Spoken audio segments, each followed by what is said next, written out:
Okay, I'm super excited to have this conversation with you, Keltie. It's interesting like having kids and seeing the conversations around choosing not to have kids. And I think most people would assume I'd be like, oh, but like kids are, and kids are wonderful. But I'm like, no, I get it. I get why this is a very valid choice. Yeah.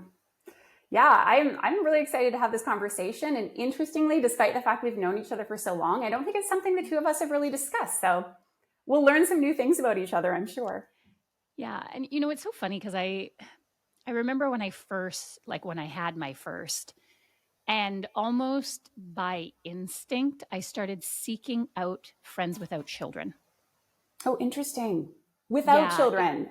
Yes, specifically because having kids was a really sharp adjustment, like very jagged, very rocky for me. And what I find when you first have kids, like everyone just wants to talk about babies like all the time. And I was like, nah, like I want to not just be Yeah. like a boob and a diaper changer. And like, I need to remember me as a person.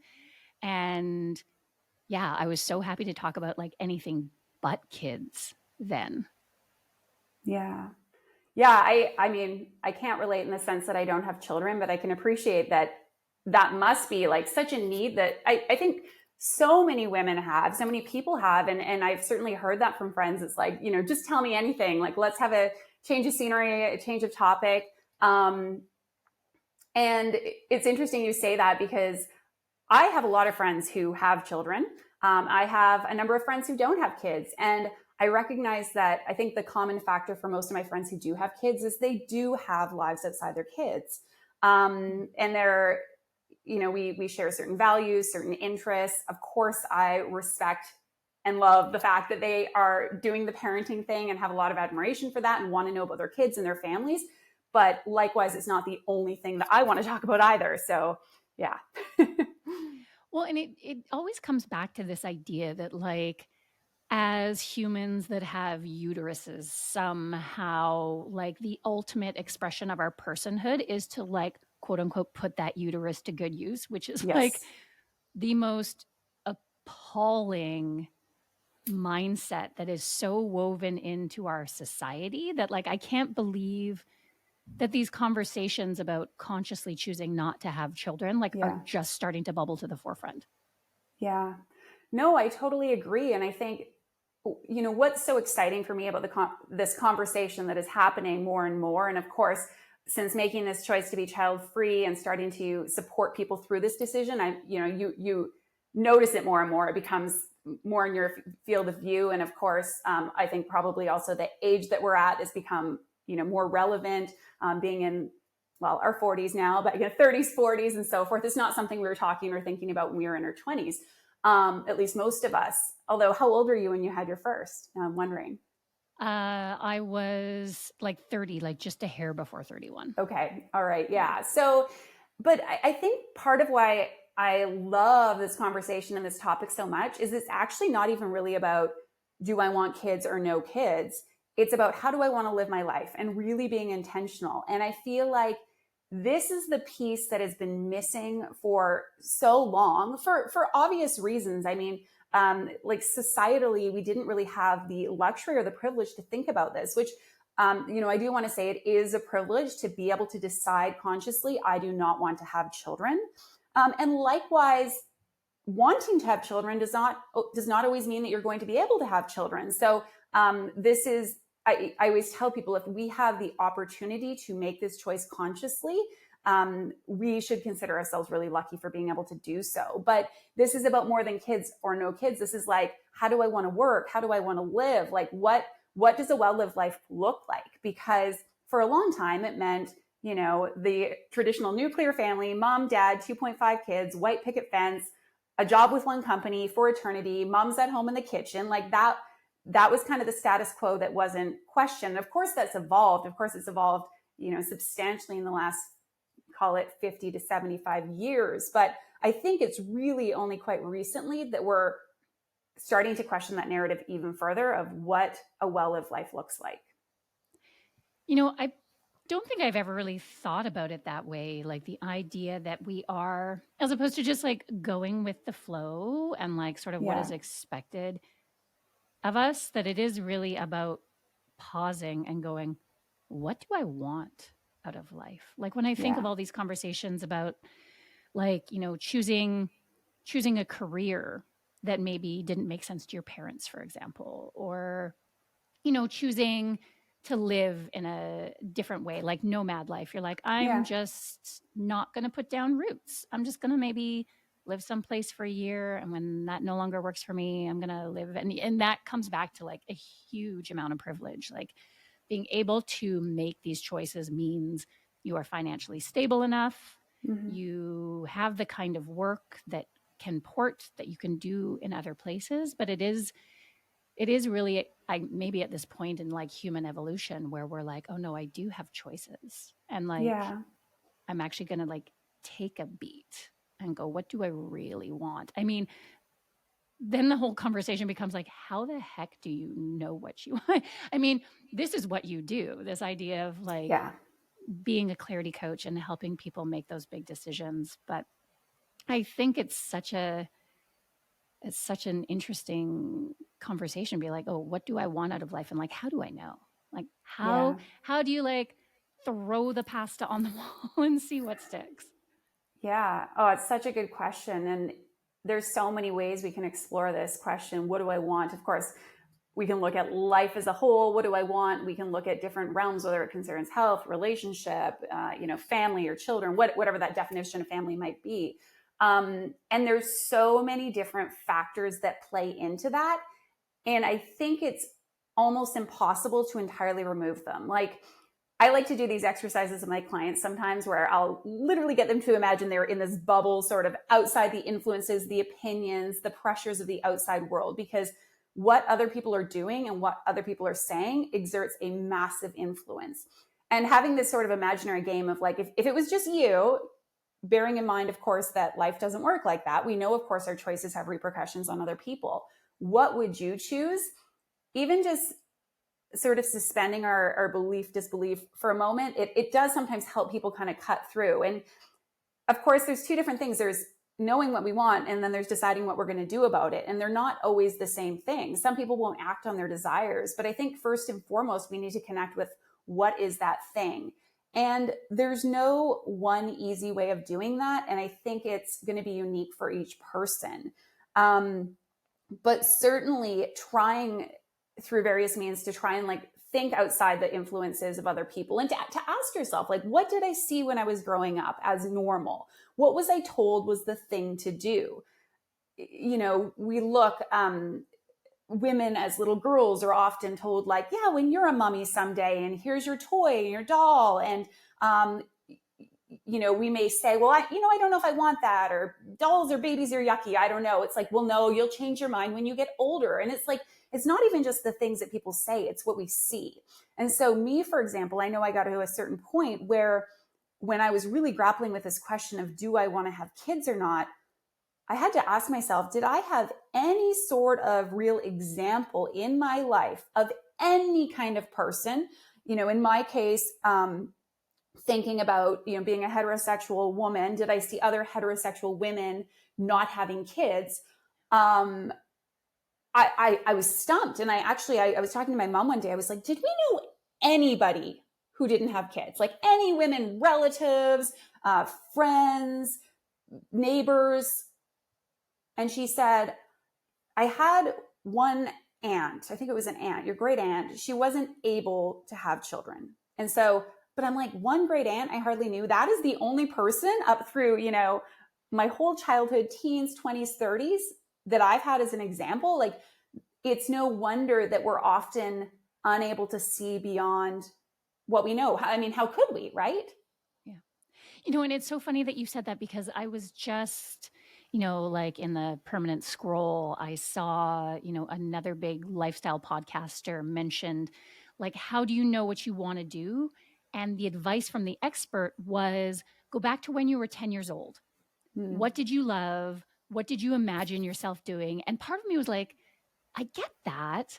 The idea that you might not have the hindrances of like what is or isn't possible, or people telling you you're no good at something, or that that's not practical, because very few people tell a 10-year-old, hey, it's not practical to be like a unicorn wrangler. But like, then at the same time, what you just said, at 10 years old, we also don't have the capacity to be like, what's my societal programming versus, like we are just exposed to, mommies and having babies and having families and, doing, these amount of professions, which are okay for you in our very gendered world.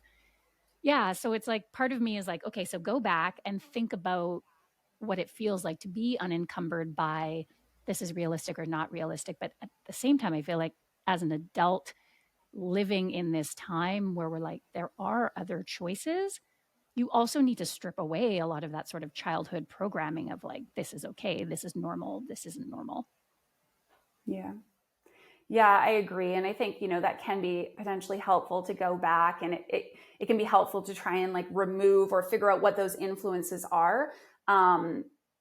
There was an interesting book that I read called Wanting, and I'm afraid the author's name escapes me, but he talks about this idea of what's called mimetic desire, which is basically we want the things that we see other people doing, mimetic being mimesis and mimicry, copying other people. And he pretty much says it's essentially impossible to escape this. Like if you think you're not going to be influenced by others, forget about it. But being intentional and selective, and I think for us it's like being smart about the kind of messaging that we expose ourselves to, having, whether it's having a diverse, interesting friend group, people of different backgrounds, different ages, different what have you, because for most of us we do things in line with what we know and what we see. And I have to really caution myself when I make assumptions. For example, I'm not, for example, fully vegan, plant-based, but I eat almost entirely that way. I'm going to pause, Des, because was that all cut out? I had an internet issue. No, so my hope with Riverside actually, so even if things are going awry in the live playback, it records on your computer. So it shouldn't have any internet issue. That's the hope. It's why I went to it versus Zoom. But yeah. Yeah, because I lost your I should have video. clarified that. All good. Mm-hmm. I heard you, no problem. Okay. No, I just want to be able to like pick up the thought somewhere that you can have someone edit it, or yourself. Hopefully you have someone who does these things for you. Yes, I do. 100%.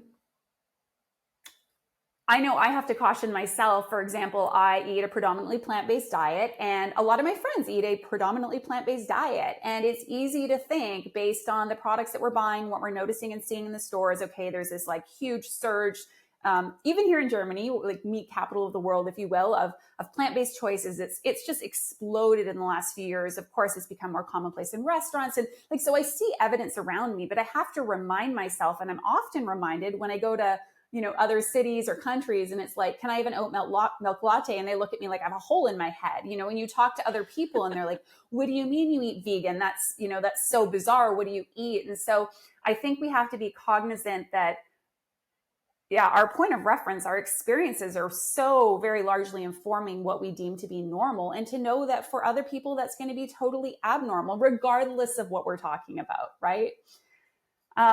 So yeah, certainly, taking that into consideration, thinking about what those influences are, I think is an important way in which we can get more connected with what we want.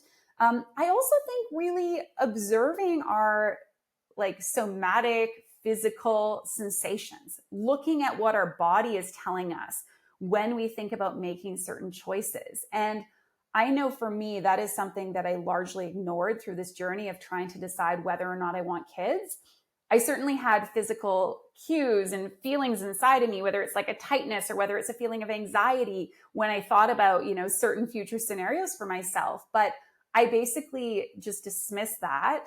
I told myself there were things wrong with me for feeling that way, for, let's say, having the nieces and nephews to visit for a few days, and just really having this like kind of visceral reaction of like, I don't think this could be my life. I don't know if I can do this. And, of course, I'm sure parents listening think, it's often that way, especially with other people's children or even perhaps your own. But rather than saying, oh, that's really interesting that I have this response, that this is quite anxiety provoking for me, that this doesn't feel like something that feels right to be like having this life caring for children and spending all this time with them. Instead, I chided myself and I was like, God, what's wrong with you? You're such a cold person.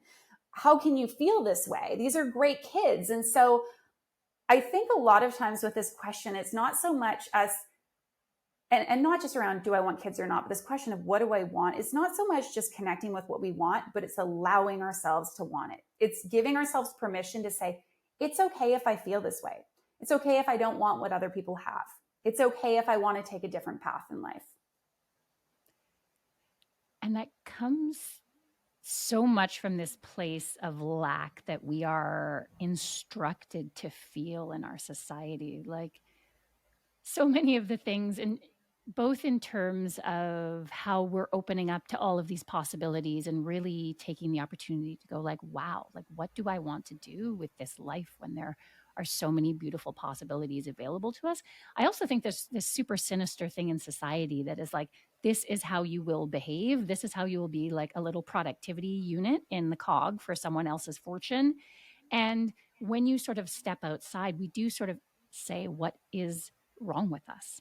Like, why am I not fitting this mold when fitting the mold is really the opposite of what we should be doing, right? We should be, for a successful life, making choices that are 100% not selfishly to our benefit, but like the things that we truly want. That is the point, right? Isn't that the point? Yeah. I don't know. I hope it is. I genuinely hope it is. I want to ask you, because we've had some sort of offline communication about this, but when talking to people about whether they want kids, some people say they just knew. They just knew they always wanted children. I definitely fell into that camp. Although if I were to break it down, it would be interesting to be like, why? Why did I feel like I always wanted kids? I don't know where that came from, but like it felt true to me. And for you, was it that you're like, this isn't for me? Or was it that it's not for me now, but maybe? What did that look like for you? Yeah. It was definitely more of a, it's not for me now, but maybe. And I think partly I ran with that assumption that this is just something that would happen someday. And it wasn't consciously because of this is just what you do, but I think that influenced me of like, intellectually, of course, I knew I had another choice, but did I really actually feel I had another choice?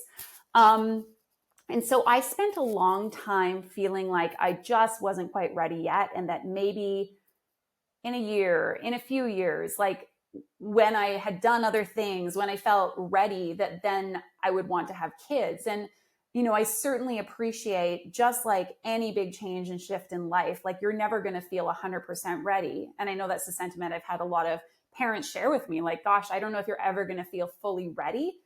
But I felt so unready. It felt like really actually the wrong thing to do. Like I was like, this isn't fair for me to embark on this when I feel so unsure, and like, well, let's just see.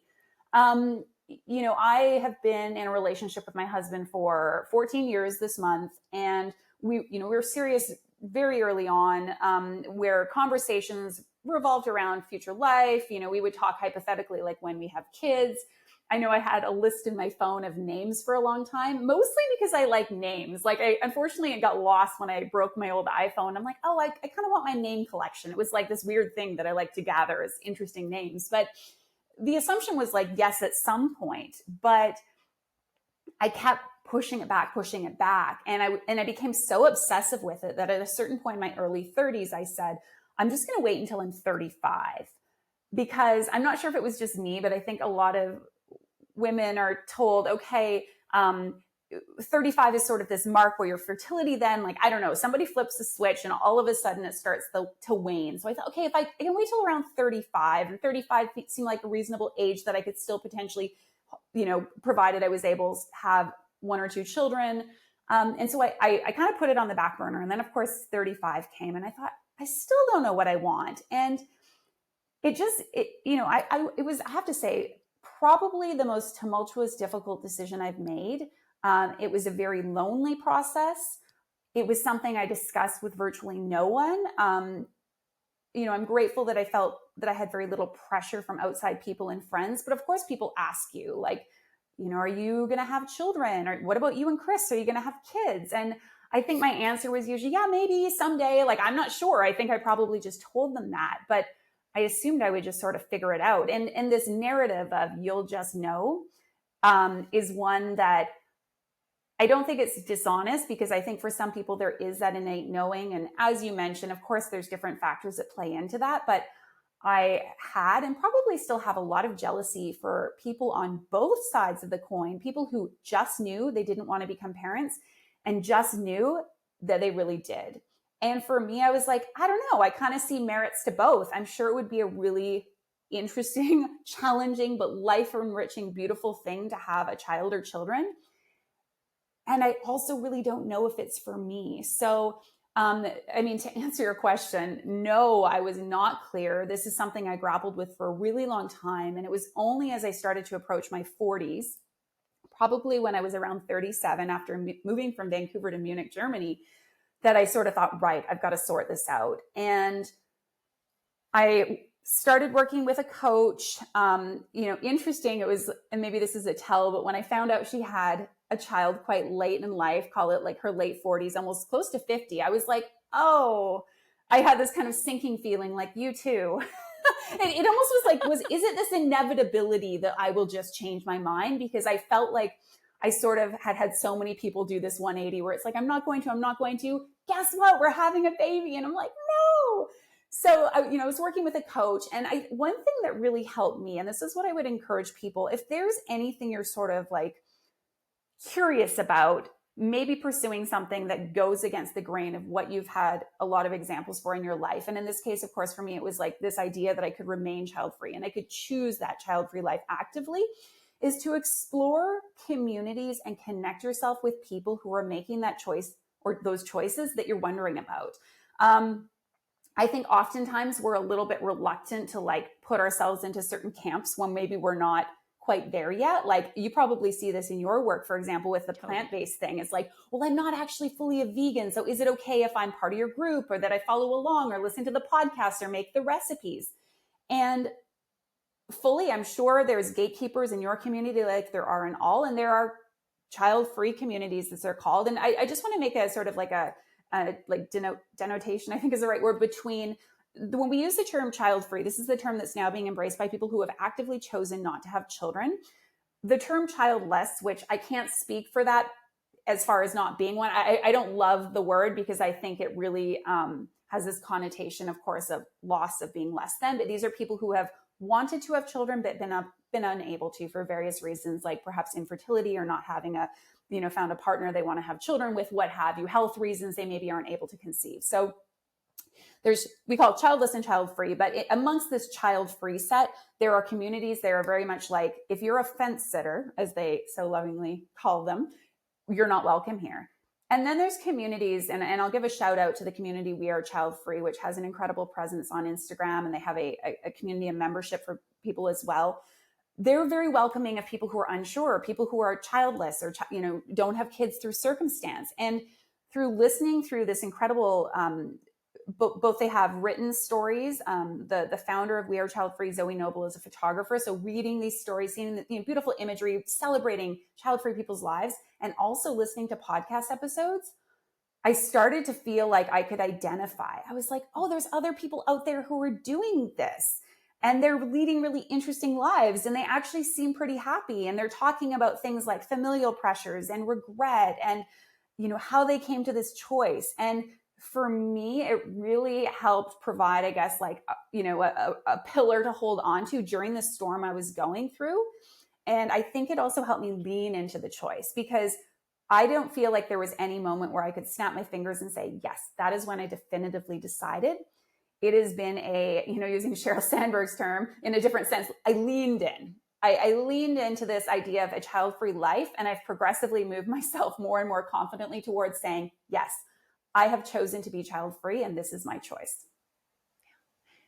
There's a couple of things that I want to unpack there. The first, that we call couples without children childless, and 100% this will come from my worldview. I cannot believe I haven't thought of like how that positions again as a lack. Yeah. Which is, language is really powerful. and child free has a positivity to it, or at least a neutrality to it, but childless makes it sound like people are missing something, which is Yeah.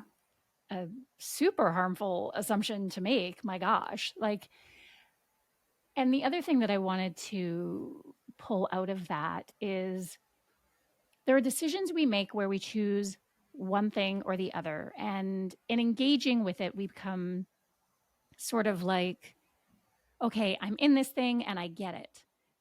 Whereas when we choose not to have children, I think exactly what you were mentioning about people who are like, we're not having kids. And they're like, oh, we have kids. And when you make the decision, the conscious decision not to have children, is there that sort of question in your mind, like, well, I'm making this choice, but maybe I'm going to feel differently 5 years from now, 10 years from now, because we're making a choice not to do something?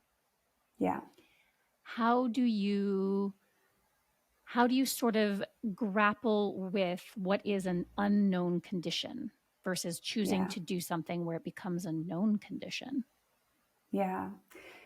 Yeah, it's interesting. I think, first of all, I just want to say, and this is for anyone listening, and any choice that we make in our lives to explore, pursue, do something that's different than what we are doing now, we are allowed to change our minds. And that's a permission we have to give ourselves. And we need to remind ourselves. And so I tell myself, if I choose someday and am able, and it may not look, the traditional, I become pregnant and give birth to my own child, but if I welcome children into my life in some way, shape, or form, I am allowed to change my mind. And of course, the more I speak about this and starting to do this work now, having helped and helping women and men, for that, all types of people to make this choice, I do have them back in my mind. Gosh, if I had a child, I would be a real hypocrite. And I think, no, I'd be an example in the fact that we are allowed to choose differently at different points in our life. The other thing to say with that, though, and I think, you didn't use this word, but what comes up for a lot of people is this notion, will I regret it? Like, will I change my mind and regret and wish I had made a different choice, or want to be able to choose differently? And maybe it's not possible for me anymore for whatever reason. I like to try and encourage both myself and others to have some faith in our future self, both to know that I think when I look at yes, I've changed. Of course, I'm different now actually, this episode's coming out on my birthday. So I'll say I'm 41 as of May 16th. I didn't tell you that yet, but it's my birthday. So if it happens on that day, amazing. But yeah, I'll just say I'm 40 now. Let's not jump the gun. But at age 40, yes, of course, I'm different and my priorities are different than when I was 20 or 30. But there are still so many things that are fundamentally the same. And so I think to have faith that, like, my future self will be okay. And the chances are that those core values that are important to me and the way I choose to live my life probably won't have changed that dramatically. I think especially, of course we change as we age, but I would argue a lot of those more dramatic shifts probably do happen in earlier adulthood.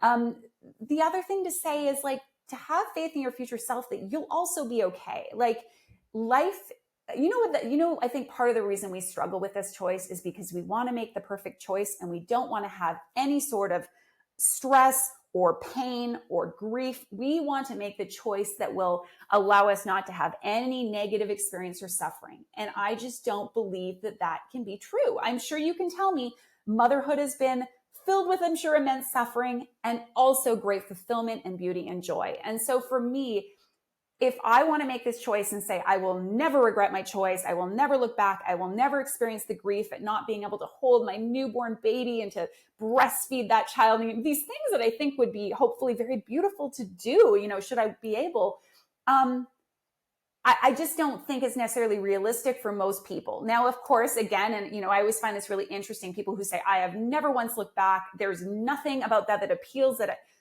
I think if we're acknowledging our humanity, our just, how complex we are as humans, I think that there will always be little parts of us that think, what if, or what might have life been like?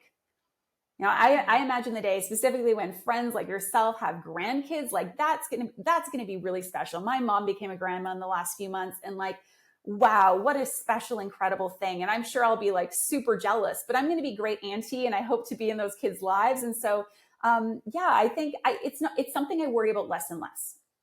certainly that question has been present. What if I change my mind? What if I regret?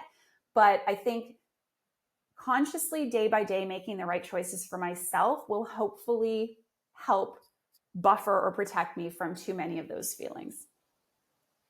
And I think what you said is so potent in, particularly because I feel like I'm a big fan of saying you get an upgrade at 40. And I feel like one of the upgrades that you do get is like, I know myself better now than I ever have. I think because you take a little bit of the blinders off. Yeah. Like this idea of, oh, I would be better if only I was like this, or if only I did this. And you're Yeah. just like, fuck it, this is who I am. And like me Yeah. in this one messy, imperfect, but also beautiful life. I do believe that as we get older, and maybe that's why when we are in our 20s or early 30s, there is more of this pressure. Maybe we aren't there. We're like, I'm still trying to be quote unquote perfect, to reach the upper echelons of my career, to have that picture perfect life, to be, you know, wealthy and financially, all those things, as well as professionally, all those things, as Yeah. personally, but also still be super cool. Like I can work 60 hours a week and also still be super cool and going out on Saturday. Like I think there's more pressure to do it right. And then you get to this point, like 15, 20 years later, and you can see all the ways, nope, I definitely didn't do that right. I didn't do that right. But you're still standing here going, actually, Yeah. this is still pretty juicy. This is still pretty good. Despite all the million ways I have quote unquote failed. And I feel, at least for me personally, it gives me so much more confidence now that I can make a decision, I can do a thing. Maybe it will go spectacularly in the opposite direction that I intended, but I'll get there anyways, right? Like I'll get there Yeah. anyways and it'll still be good. And I'm still so fortunate to have these choices and to be able to live this life. Agree. Yeah. And I mean, success rate, 10 out of 10, 100%. Like you've made it here. And we learn through those experiences. And I think also not just that notion that, the perfectionism of having to be and do it all, but there's an idealism as well, I think, when we're younger. And that's why this is one thing that often surprises me, specifically where it concerns parenthood, is people saying, I didn't think it would be this hard. I didn't think it would have this challenge. And I think part of the reason, not necessarily that I've chosen the way I have, but part of the reason I've grappled with it so much, and I see this with a lot of the people I talk to who are really struggling, is like they're very pragmatic. They recognize like there is going to be good and bad to everything, and that like, hold on, I don't know if this is going to be quite the way it's maybe portrayed to me on Instagram or in the media and what have you. So I think, and I think it's important that we make our choices recognizing there's going to be challenges regardless of what we choose, and to be comfortable exploring those. As well as, of course, the positives. But a lot of people, they really just look at like, what is the shiny, what is the good? And they move towards that. And those things may all be true, but we also, I think, I know for me, I don't want to be totally like blindsided, like, oh, wow, this isn't at all what I thought it would be. I was blindsided, and in the just real talk, because we're having this conversation and people listening to this might really be grappling with this decision. So for me, it was not a question that I would have kids. I craved them. I absolutely craved them. And yet becoming a parent was, when people are like, oh, it's the most difficult thing I did. It's like, psh, nah, like that's the stupidest thing I've ever heard. The first 3 years of my oldest's life were the most difficult that I ever could have imagined. And, my husband and I had been together for a decade at that point, a very like shiny, easy relationship. Like we didn't argue, like nothing. And in those first 3 years of my oldest's life, I looked at my husband and I was like, I hate you. And I meant it. Like I Mm, meant it. It was so difficult for us for a variety of reasons. We both really struggled. And we come out the other side and I'm like, okay, wow, like it made me a better person. like that like leveled me up. That was like a PhD in life right there. And we got through the other side into this really beautiful place. But I do think that all wonderful things also have a really challenging side. And not everyone goes through what we went through.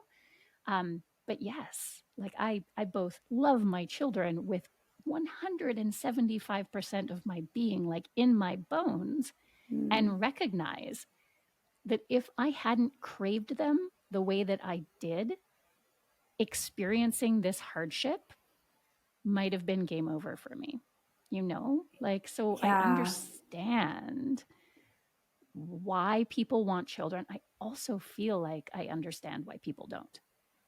Yeah. And actually, I love that you say that you had this craving, and almost that was like a counterbalance as well, like knowing you had this strong desire to get you through those challenging times. I know, the business mentor, Marie Forleo, she had talked about her own choice to remain child-free. And she really related it to, she said, look at the hard things I've done in my life, these big, changes I've made and the challenges I've had with my business. And, whether it's writing the book or starting, running my B school program, what have you. And I don't say those things are comparable to having children. That's not what this is. But what she recognized is that despite the challenges, there was never a question. She was always like, yes, I'm doing this thing. And like, you and I, we mentioned we can have perhaps a secondary different conversation at some point, but entrepreneurship, not for the faint of heart. Like, it is certainly not for everyone. And as much as I love to talk about, helping people make things more easeful for themselves and like leaning into all those things that feel good in our businesses, I don't know about cursing on here, but like, it's bleeping hard. I figure it's fine, but we're done. The moment has passed. But like, it's really, really hard. And yet I wouldn't have it any other way. I love this so, so much. And you know what? Let's face it. If I had children, I think I would probably feel and say the same. But I don't feel like I'm willing to take that gamble when there's such a small part of me that craves that, as you say. I think we really have to be like, maybe you've heard this analogy, but Elizabeth Gilbert in her book, Big Magic, talks about something that it's actually she's taken it from another writer, and the name escapes me, but she talks about eating a shit sandwich. And she's like, basically, no matter what we do in life, like there's a time when you're going to have to eat the shit sandwich. And it's more, I don't know if she talks about like what flavor do you want, but it's kind of like, which one do you want to take? We're all going to have challenges. Choosing to be child-free, my life is certainly not immune to hardship and struggle. And, likewise, having kids, it's not going to be either. It's just, those things that we do that allow us to grow, that allow us to really experience life. And just by, existing, we're going to have ups and downs. So where we have a choice, I think it's great if we're able to then choose intentionally. And I think that really speaks a lot to that sort of magical thinking that we talked about earlier, that if I make the right choice, things will just magically be wonderful, or everything falls into place. And reminding ourselves that having children is a choice that will come with its ups or downs. Choosing not to have children is a choice that will come, like, no matter what, there are the ups and downs. Like there is sort of safety and a bit of freedom in knowing that it is really simply up to us to make that choice. Like, no choice is going to be all good or all bad. Like, life is just going to be hyper complex and filled with ups and downs, regardless of the path we choose. I totally agree. And while in one sense I can say, I do believe there is that right choice or path for us, I think it can be quite liberating to let go of this idea of the right path altogether. Like, what if there is no right choice or right path? And I have to say, this is one of the most freeing questions or ideas I explored. And it actually is probably one of the things that really helped me choose a path and decide, yes, I do want to remain child-free. And what I ask myself is, what do I ultimately want in life? And we're talking high level, not like, how much income or where do I want to live? Like, what do I want? I'm like, I want to feel joyful and fulfilled. Now, I think we can agree most people probably want to feel this sense of joy and fulfillment. And I thought, okay, good. Joy, fulfillment.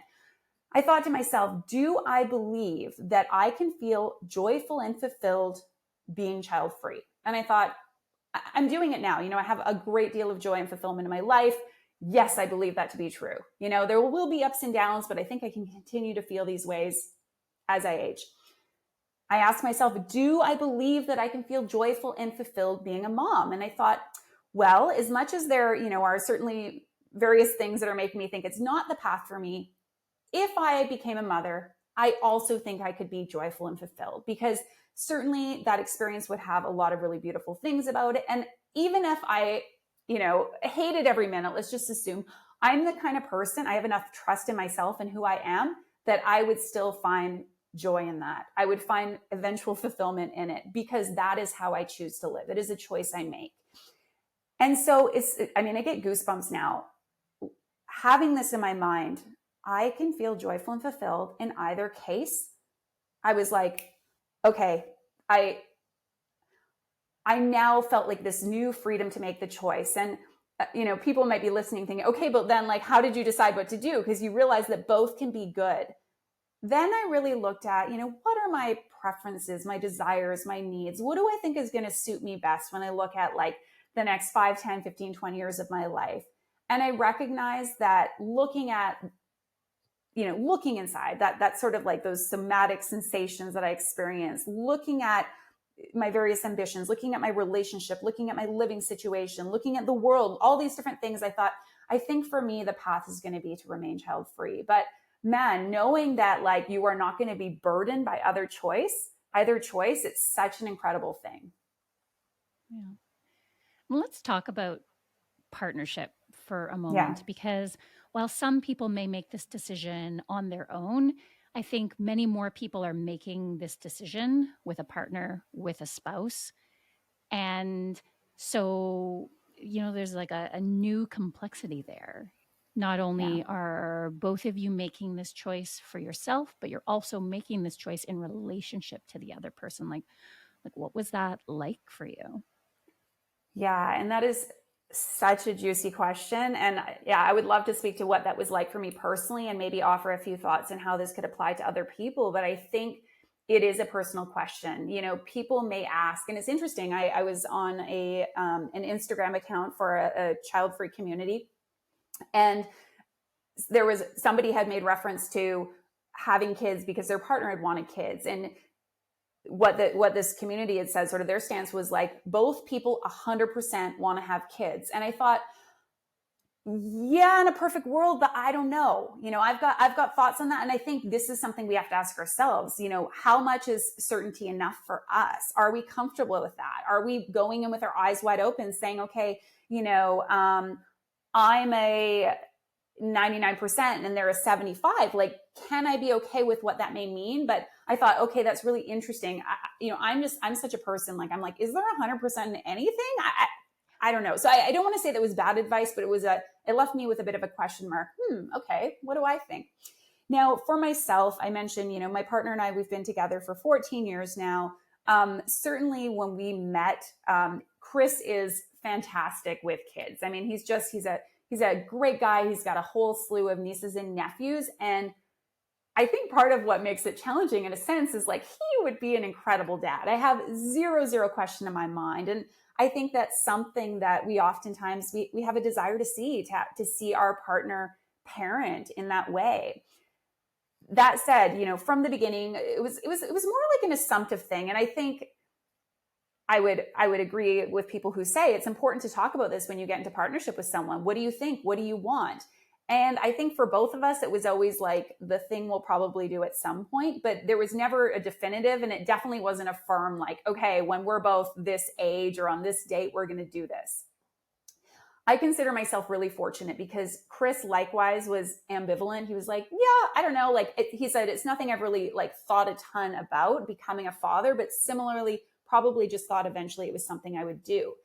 And he gave me an immense amount of space to be able to make this choice, which I both have a lot of appreciation for and resentment, only in the sense that it's like, can you please help me choose? Like, really, you're not going to give me anything. But what he said to me, I mean, first of all, he recognized for me, even in the most egalitarian, and equal parenting relationships, like me, myself as mother, hopefully trying to physically bear this child myself and giving birth. And like, it's just that different kind of relationship. And he knew I was struggling with it and grappling with it so much that he was like, I need you to you figure this out on your own for yourself, what you want. And that was not to say he wasn't open to discussing it, because we've had very open communications. But one thing he said to me is, he said, I do worry if I was to encourage you and say like, well, yeah, let's do this, let's have kids, is that there could be resentment there towards both myself and a child. And I remember when he said that, I was like, what kind of person do you think I am? Like, I'm going to be this like horribly resentful,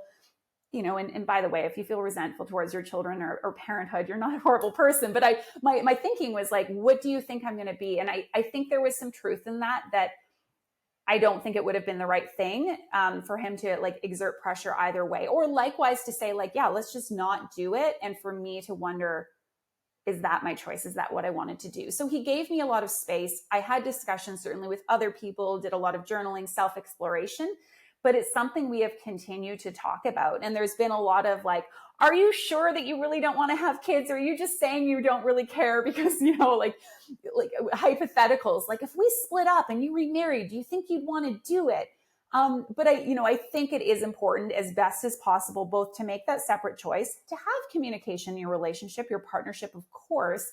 But I think we need to envision scenarios, as hard as it may be, to think about, how would I feel if I end up having a child with this person and we're no longer in a relationship through circumstance that may be my choice, like, a split that may not be my choice, that could result in like, would I raise this child on my own if my partner died? And it's not fun. Nobody wants to think about that, but I don't believe we can really like pin our hopes and do all of our planning based on the involvement of another person, when life, that only real certainty is like ourselves and how we're going to show up. So I always have to have a great deal of empathy. I have a lot of people who tell me that their partners are very, very firm one way or the other, and it's left them in a real tough position, especially when they've been in a long relationship, especially when they're in a marriage, especially when they've made commitments. But I think as best as possible, we have to get connected with what we want, at least initially, leave that person out of it as best we can, recognizing it's probably not totally feasible. And then we can decide, okay, what am I going to do? Where am I able to make amends? But we need to try and connect with ourselves. Thank you for that. It's so interesting when you said, if I were left to care for this child on my own, and again, I think it's not something that people are, they're like, I'm in this relationship now, this is forever. And oh my gosh, like I hope and expect my relationship to be forever, but something can happen. I mean, statistically, the amount of people whose relationships are not forever is pretty high. And factoring that into like all of these sort of future scenarios. And for anyone who is listening to this and really, really grappling with the decision, like what do you feel is an important sort of first step for them as they sort of, are we like pros and consing list, this kind of thing? Like what do we do? Like where do we go first? Yeah. I'm going to highly advise against a pros and cons list, to be quite honest, because you're probably going to be at like a deadlock. There's pros and cons to both. And in my personal experience and talking with a lot of people, I mean, you can really explore and think this situation in circles ad nauseum for the rest of your life. I think, first of all, we need to have acceptance for not knowing, and to be like, right now, I just don't know. I'm not clear. And to be okay with that, because there's so many layers in this whole decision. And when one of those layers is you feeling like shit about yourself because you're like, what is wrong with me? How do I not know this fundamental thing? I have to decide, oh my God, my fertility is waning. Oh my God, another week just went by. It doesn't help anything. Yes, time is passing quickly. Yes, your fertility very well may be waning. It's not going to help you to be constantly thinking about this. So just saying, okay, deep breath. It's okay not to know. I don't know can be helpful. I think zooming out and really taking a look at your life as a whole and being like, where am I at? What's important to me? Where do I see myself in the next 5, 10, 20 years? And I'm not talking about like the specifics of, what is your goal, your income level, your color of your car, but like just thinking about the quality of the life that you want and what's important to you, where you see yourself maybe living, working, you may be envisioning if you're in a partnership. That can be helpful, because taking this question of kids or no kids out of the equation for a moment, and by the way, this applies regardless of where you're struggling. If you're trying to make a decision in your career, your business, do the same. We want to look at the macro first, namely our lives in entirety. And then we want to zoom in to more that micro level of like, okay, now let's take a look at this choice. So, there are certainly different questions we can explore and ask ourselves. And I would say the biggest thing to tell people is you do not have to do this alone. You have to do it alone in the sense that ultimately this is your own choice, but there are communities of people out there who are likewise unsure that you can talk with. If you have friends who also don't have kids, don't be afraid to ask the question like, hey, what are you thinking? Like, is this, provided we of course have to be careful sometimes because we don't know what people's circumstances are. But if somebody says to you, yeah, I don't know, like we've also been talking about it, we're not sure, let's say they're also in a relationship and wondering about kids, to ask them, like, what's that experience? What direction are you leaning? I find this is very unscientific, but it's kind of helpful to maybe give like a percentage. So if I said in favor of kids versus not having kids, I don't think at any point probably more than 10, 20% of me wanted to have children. So that's like a pretty big like table to turn, so to speak, to be able to get things to go that other way. And then again, there's no one size fits all solution, but exploring different possible scenarios and like actually looking at what this might look like or mean for you to continue living child free or to have a child in practical terms. And we're not talking about like how cute that first day of school photo is with the chalkboard saying I'm 5 or whatever. Like I'm talking about like have conversations, real conversations with parents as well. And ask yourself, is this something I can envision myself doing? So yeah, no one size fits all answer, but certainly finding community, finding support, whether it's working with a therapist, a coach, whether it's connecting with friends, talking with your partner, to be not afraid to explore this, but to know that if you're just going in circles in your own head, you're probably going to need some other inputs from other people, whether it's a book, whether it's a therapist, to be able to help you make this choice. Yeah. And it's, I feel like for many people, this conversation will be a catalyst for them to just seek further, right? It is about being curious about who we are, about what we want, about the steps that we can take to sort of get there. And this is probably a good place for us to switch out to the rapid fire. I feel like we could talk about this for hours, but we're gonna go to rapid fire now. And the first one, as a Vancouver-based friend who misses you dearly, I want to I want to like get into your move to Germany, which again is like you're really good at making these really huge decisions that like change things a lot. Yeah, I've done like, a few. Okay.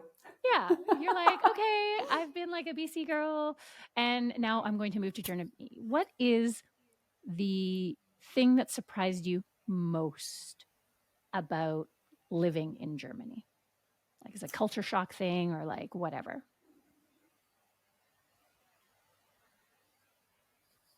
Something that I don't know if it surprised me most, but it's something I've probably struggled with most is that,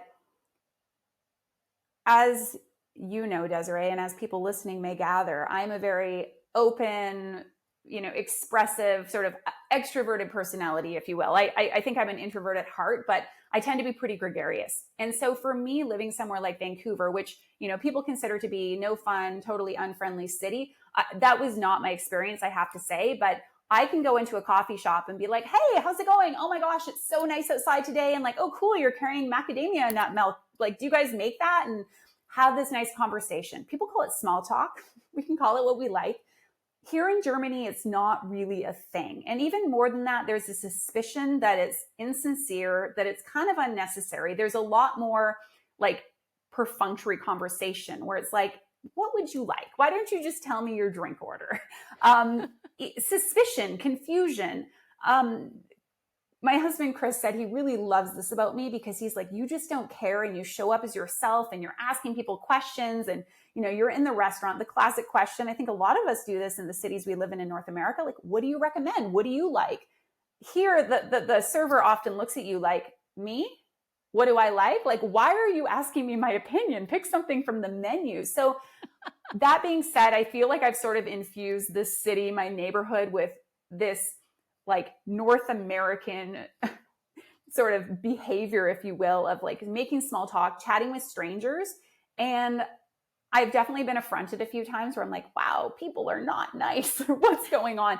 They actually are, the Germans are very, very lovely people. They certainly are known for being more upfront, sometimes abrupt, not having the warmth that people necessarily would come to expect elsewhere. But I can actually tell you the contrary. They're very good people. They will talk your ear off as soon as, you actually like engage. And the experience for me has been positive, but that's something that was a little bit like, whoa, okay, we're not doing that. We're not like, hey, how are you today? Best book you've read recently? I'm like, ever? I'm a big reader like you. I know. Oh gosh, recently. Such a good question. Well, so right now I'm just in the beginning of it, but I'm finally reading my first Joe Dispenza book, and I'm reading You Are the Placebo.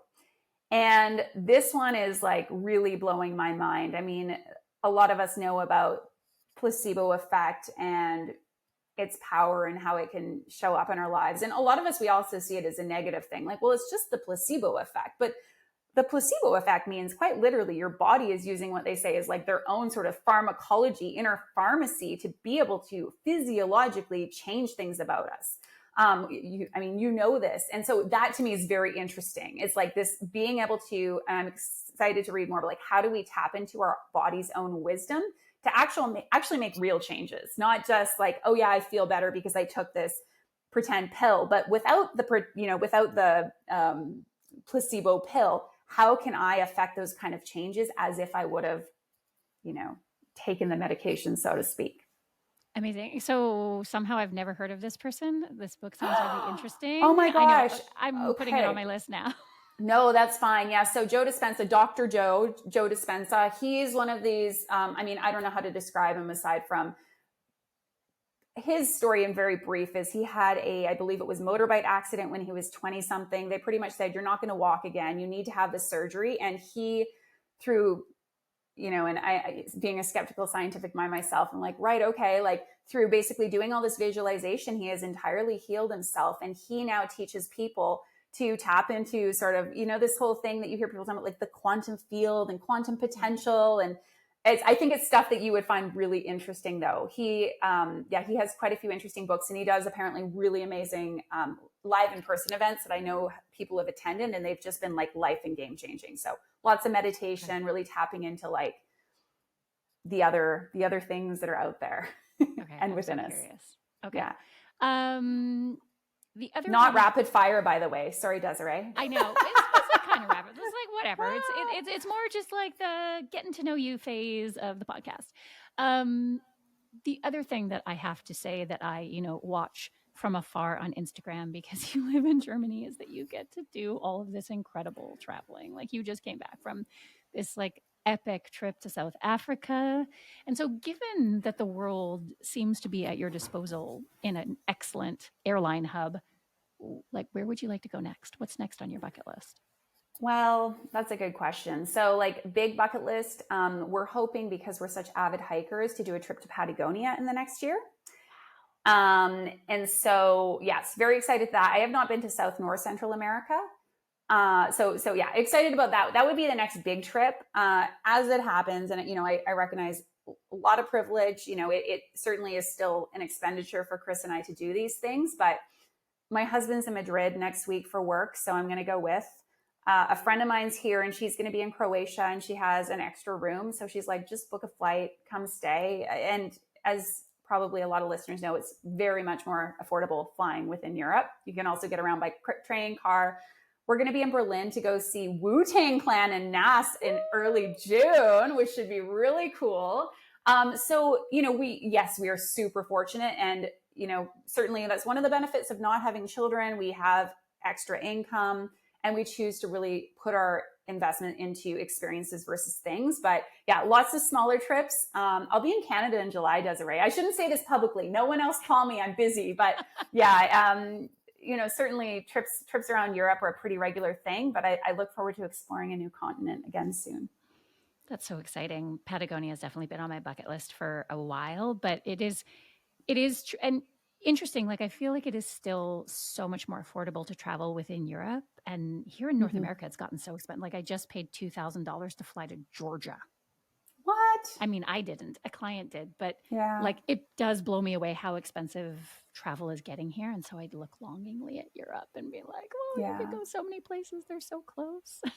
Yeah. No, it's lucky. I mean, I had a friend who, Lauren, who was in London in December, and my flight was like 120 euros, which is probably about 180 Canadian dollars. Like, when you have these opportunities, I mean, certainly we still have to, Chris and I are like conscientious. Okay, we got to, pull back in a couple areas, but it becomes so much more of a no-brainer than when it's like, oh, it's $600 to fly to Edmonton or something like that. So, yeah.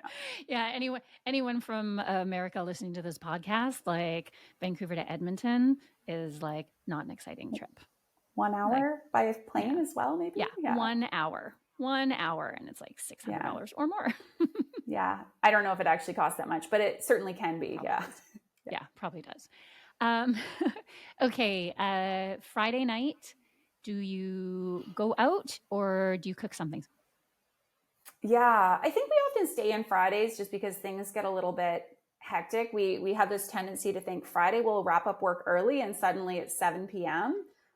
So I have to say we do cook a lot. Really, like, this is not, I know you didn't tell me to say, it's big plug for Good for Your Gut. We've been doing tons of the recipes from your latest book. And we also have really been loving the recipes from, and I'm looking down because like you, I'm going to share a picture later. I have my cookbook stack for my computer. We've really been loving Mira Soda's East cookbook. Really good vegan and vegetarian recipes, like 10 out of 10. So yeah, I would say we cook. And if we're going to go out, like, we are big pizza people, and there's a place that opened on our street that has really great vegan options, like really good. They had one called the La Nonna. It was with eggplant and vegan cashew mozzarella. Yeah, and then we'll go to the craft brewery. So craft brewery is kind of where we're at. I love how much everything has changed, because the last time I was in Munich, I was 18 maybe, and even just being vegetarian was hard there.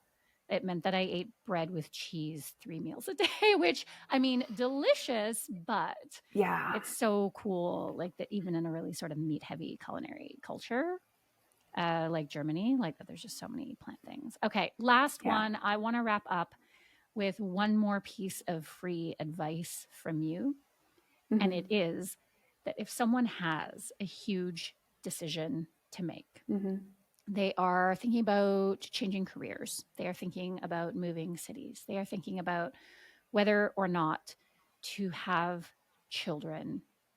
What is one exercise or one sort of like thought line that's really important for them to move through? Yeah. I'm like, just one? I know. So I like this question of what kind of life am I building? This starts with how we talked about, like, being on that macro level, thinking about life as a whole. And of course, most of us, all of us, we have lives. So, but thinking about what kind of life am I building? Looking to the future, when you think about where you're putting your energy, what you're growing, what you're hoping to cultivate, what does that life look like? What's important for you?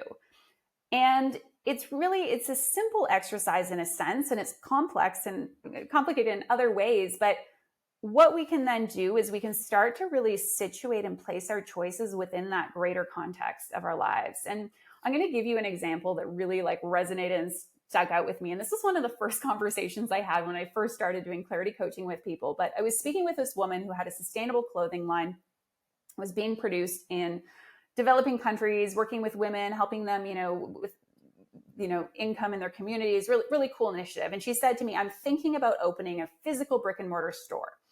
But I'm not sure if I should do this. I said, well, tell me a little bit more.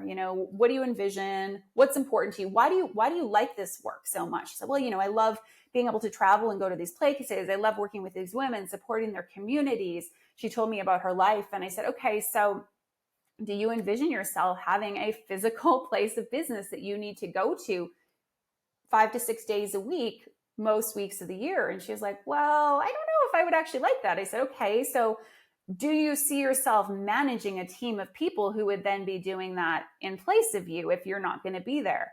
Oh, I don't really see myself necessarily being the people manager. Well, I mean, in about a half an hour conversation, we came up with all these different reasons why this life she wanted, what was important, doing these travel, really the meaning behind these projects had nothing to do with her being in a physical store, 9 to 5, 6 days a week. And I say 6 days a week because everything's closed here on Sundays, which in North America, everything's always open. So for the rest of your life, just thinking about life, what's important, our values, how we want to feel, where we want to be spending our time with whom, it's not going to certainly come to, your final answer necessarily, but it's a really important first step. That's so incredible. We forget about the day-to-day required for all forms of existence. It's so funny because I think, yeah, all these conversations that I've had in my head about like what I want to do, like maybe I want to start this project, maybe I want to start this project. It's like, well, what does it take to maintain that project? Yeah. I really love the newness of things. And I used to forget this, like, oh, I hate the maintenance of this. Like my first job, I was, well, at first the manager of none. And then I had this big idea of like, well, I'm going to build this team. And then I ended up spending all my time managing a team and not doing the work that really made me like, I still like doing the work. I like doing the writing. I like making the recipes. My vision of success is not getting to the point where I don't have to do that stuff anymore. But Yeah. it's so interesting that you really have to think about like, what do you want to spend 8-10 hours a day doing? Because that could dramatically change what your idea of success looks like and what your goals look like. I'm so glad you brought that up. And it's so important because here's the biggest thing with like any choice we're making or when we're pulled one direction or the other is it's really easy to become obsessed with the idea of something. And the idea of something is not the thing. And so this is why I say, if you're considering children, like by all means, borrow your friend's children for a week. I'm sure they would love for you to have it. And if you're like, hey, that was hard, but like, this is kind of cool. I could see myself maybe doing this despite the ups and downs. That's one thing. But if you like, again, having a child is not just those momentous occasions. It's the day to day to day. And you have to be okay with that. And I had somebody in a business group I'm part of, we all are obsessed with this idea of passive income, making money when we sleep. And I had to explain to her that if you want passive income, first of all, there's no such thing. Like it's called impassive or like hard income. It can get to that point, but it's front loaded work in a lot of cases. But then there's the maintenance. And as someone else in our group pointed out, you're a marketer, you're a professional marketer. If you're saying, which a lot of business owners, I don't want to market myself, I don't want to sell, forget about the passive income thing because that is effectively all you're going to be doing. And we think about the end thing. Yeah, the big vision is important. It's a good place to start. But what does it take to get there? What does the day-to-day look like? Super, super important to ask ourselves and explore that. Yeah, and something that I think so many of us just don't. Yeah. Oh, and I mean, totally guilty of it. I've done it as well. Many times. Yeah. To get to this wise, space, I've probably done that 75 times. Yeah. Keltie, thank you so, so much for this conversation. I think that it's something that many people think about, but a lot of people still aren't talking about out loud. And I think this conversation is just really going to help create a space for people to start really looking inward and going, yeah, but what is the right choice for me? So thank you. Thank you. I know it will. I really appreciate you having me here and happy to help people explore and be intentional in their lives.